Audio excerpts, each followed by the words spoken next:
శ్రీనివాస్ చౌదరి గారు, మొత్తానికి ఇప్పుడు ప్రధానంగా చర్చలో ఉన్నటువంటి ప్రధాన అంశాలు, అదేవిధంగా ప్యానలిస్టుల యొక్క అభిప్రాయాలు, విశ్లేషకుల యొక్క అభిప్రాయాలతో మీరు ఏకీవిస్తున్నారా? బ్రహ్మనాయుడు గారు, మొదట మీకు ప్రైమ్ నైన్ ప్రేక్షకులకి, అలాగే చందు శ్రీనివాస్ గారికి, కృష్ణాజయ్ గారికి, మా మిత్రపక్షమైన జనసేన నేత కిరణ్ గారికి నా తరఫున తెలుగుదేశం పార్టీ మొదటి నమస్కారాలు. ఈ మధ్య నేను ఒక సినిమా చూశానండి. ఏం సినిమా నాకు గుర్తు రావట్లేదు. మంచి నీళ్ళ పుంటోడు చూసుకోవాలంట, వాళ్ళంతా బురద పూసుకోవాలంట, అందులో దిగాలంట, బాగా గెలకాలంట, అక్కడ ఉన్న సమస్యలు తీసుకుని బయట వేయాలంట. దాన్ని ఎట్లా అయిపోయిందంటే ఏదో పేరు మీద ఇప్పుడు జనసేన తెలుగుదేశం పార్టీకి చాలా పవిత్రమైన అద్భుతమైన జాయింట్ యాక్షన్ కమిటీ ఉంది. అందులో చాలా నిష్ణాతులు ఉన్నారండి. వాళ్ళు ఎక్కడ ఏ పార్టీ పెట్టాలా, ఏ పార్టీకి వాళ్ళకి ఏవి ఉన్నాయి వాళ్ళని విశ్లేషిస్తారు. నేనడం ఏంటంటే బ్లూ కుల మీడియా ఒకటి ఉంది. ఈ మధ్య చాలా పెద్ద ఎత్తున జనసేన తెలుగుదేశం పార్టీ మీద బంధాన్ని చెడగొట్టడానికి పవన్ కళ్యాణ్ గారి మీద ఏం కావాలో రాసేస్తున్నారు, చంద్రబాబు నాయుడు మీద ఏమైనా రాసేస్తున్నారు, ఎవరికి ఇష్టం రాసేసుకుంటున్నాం. ఇప్పుడు వాటన్ని తీసుకొచ్చి ఇక్కడ మేము కూర్చొని మాట్లాడాం. రెండు కిరణ్ గారు కానీ మేము కానీ సమన్వయం పాటించాల్సిన అవసరం ఉంది. ఎందుకంటే joint action committee is finalise. ఎవరు ముఖ్యమంత్రి, ఎవరు ఉప ముఖ్యమంత్రి, ఎవరు మంత్రులు అని మేము డిసైడ్ చేయలేదండి. ఇంకా తెలుగుదేశం పార్టీకి ఒక వ్యూహం ఉంది, పవన్ కళ్యాణ్ గారి పార్టీకి ఒక వ్యూహం ఉంది. ఈ రెండు కూర్చొని మాట్లాడి ఈ రోజు రాష్ట్రంలో వైఎస్ఆర్సీపీ పార్టీ ఫ్యాన్ స్విచ్ అయిపోయింది. జగన్మోహన్ రెడ్డి హ్యాండ్సప్ చేసేసాడు. ఎమ్మెల్యేలు ప్యాకప్ అవుతున్నారు, పార్టీ ప్యాకప్ అవుతాను. ఇటువంటి సిచ్యువేషన్ లో ఆక్రోషాన్ని కక్కుతున్నారు వాళ్ళు. ఈ రోజు చూడండి, పవన్ కళ్యాణ్ గారు పెళ్లి గురించి మాట్లాడే అవసరం జగన్మోహన్ రెడ్డికి ఏముందండి? అలాగే మా పార్టీ యోగాలం పైన మాట్లాడాల్సిన అవసరం వాళ్ళకే ఉందండి.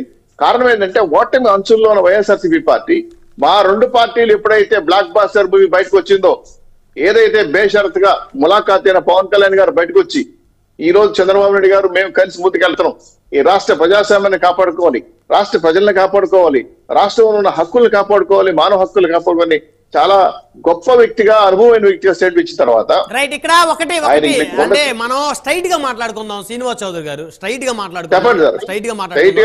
ఇప్పుడు మీరు ఏదైతే అన్నారో ముఖ్యమంత్రి ఎవరు, ఉప ముఖ్యమంత్రి ఎవరు ఇంకా ఎవరు డిసైడ్ చేయలేదు అంటే నారా లోకేష్ గారు డిసైడ్ చేశారా? మరి ఆయన ఎలా చెప్తారు మీరేం ఇంకా ఎవరు డిసైడ్ చేయలేదు అన్నారు? జాతీయ ప్రధాన కార్యదర్శి నారా లోకేష్ గారు, మాజీ మంత్రి చంద్రబాబు గారు తర్వాత డిసిషన్ తీసుకునే ప్లేస్ లో ఉన్నాయా? ఎలా చెప్తారు? ఆగండి, నేను అడిగారు క్వశ్చన్ చెప్పాలి కదా. ముఖ్యమంత్రి ఎవరనేది కిరణ్ అడిగితే ఆయన అభిప్రాయం చెప్పాడు. నా అభిప్రాయం నేను ముఖ్యమంత్రి చంద్రబాబు నాయుడు కావాలనుకుంటాను. మా పార్టీ అధినేతలు ముఖ్యమంత్రులు కాబట్టి తప్పే కాదు, అది మా అభిప్రాయం. అంతేగాని దీన్ని డిసైడ్ చేయాల్సిన జాయింట్ యాక్షన్ కమిటీ అని చెప్తున్నా. ప్రమేయ గారు మళ్ళీ ఒకసారి నోట్ దిస్ పాయింట్. ఎవరు ఏంటి అనేది డిసైడ్ చేసే జాయింట్ యాక్షన్ కమిటీ. పుత్తు ధర్మాన్ని పాటించకుండా మాకు ఇష్టం వచ్చినట్టు స్టేట్మెంట్స్ ఇచ్చే అధికారాలు మాకు లేవు. అధికార ప్రతినిధిగా ఒకటేంటంటే ఎవరు ఎన్ని కుతంత్రాలు చేసినా, ఇప్పుడు హరిరామ జోగయ్య గారు ఒక పెద్ద ఏదో మాట్లాడాడు.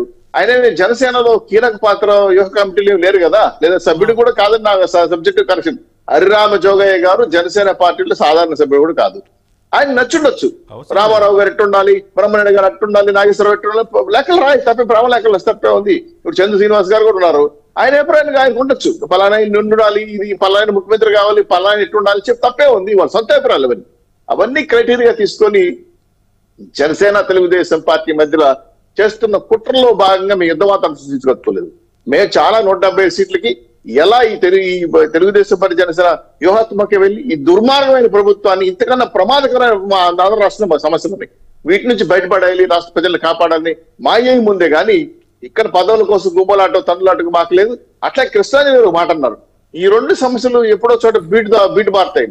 ఒకటి చెప్తాను సార్ కృష్ణాజీ గారు, రాజకీయ పార్టీలు అంటే, కుటుంబ సభ్యులంటే ఖచ్చితంగా మీ ఇంట్లోనూ మా ఇంట్లో కూడా చిన్న చిన్న సమస్యలు ఉంటాయి.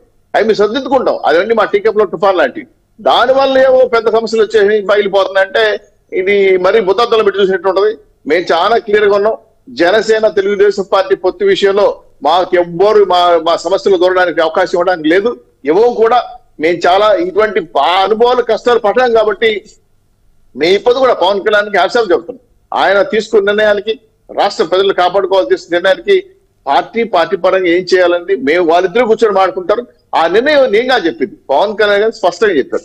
అయ్యా ముందు మీరు రాష్ట్ర కార్యకర్తలు సిద్ధం చేయండి, యుద్ధానికి మనం గెలుద్దాం, తర్వాత మనం కూర్చొని ఎవరనేది మేము అధికారం అనేది మీరు డిసైడ్ చేసుకుంటాం అని ఆయన నోటితో చెప్పిన తర్వాత మా పార్టీ నాయకులు, ఇంకో జనసేన పార్టీ నాయకులు మేము వివాదాస్పద కామెంట్స్ ఎంటర్ అయ్యి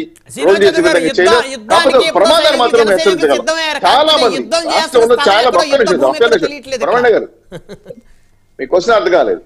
యుద్ధానికి జన సైనికులు ఎప్పుడో సిద్ధమయ్యారు, కానీ యుద్ధం చేసే యుద్ధ భూమి ఎక్కడ అర్థం కావట్లేదు.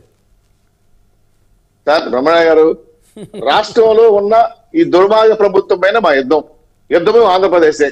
ఈ యుద్ధంలో ఇద్దరు సైనికులు సమాన కష్టపడతాం. రేపు ఏ ప్రమాదం వచ్చినా మేము ఎదుర్కొంటాం. రెండు, మీకు చివరి అంశం ఏంటంటే, చాలా మంది, చాలా అనలిస్టులు చాలా సందర్భంగా నేను ఈ మధ్యకాలం చూశాను, చాలా వీడియోలు యూట్యూబ్ లో కూడా వచ్చాయి.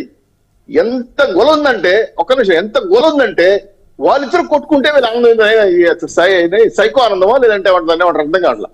ఈ జనసేన తెలుగుదేశం పరివాదం వచ్చేస్తే వీళ్ళ గోలానందం ఏందో నాకు అర్థం కాల. అయ్యో అయ్యో పవన్ కళ్యాణ్ మీరు చెప్పేది నాకు అర్థం కాలేదు. జనసేన టీడీపీ మధ్య దూరం పెరిగితే వైసీపీ అధికారంలోకి వచ్చేటువంటి అవకాశం ఉంటుంది. దాన్ని ఖచ్చితంగా రానివ్వు సార్, సంతోషపడకుండా ఎందుకుంటారు? రానివ్వు సార్, ఎట్లా వస్తారు సార్? మా జనసేన తెలుగుదేశం పార్టీ మధ్యలో బాండింగ్ బ్రహ్మాండంగా ఉంది. ఎవరు ఎన్ని రకాల కుట్ర చేసినా కిరణ్ గాని నేను గాని మా పార్టీ నాయకులు కానీ వాళ్ళ పార్టీ నాయకులు గాడి తప్పము.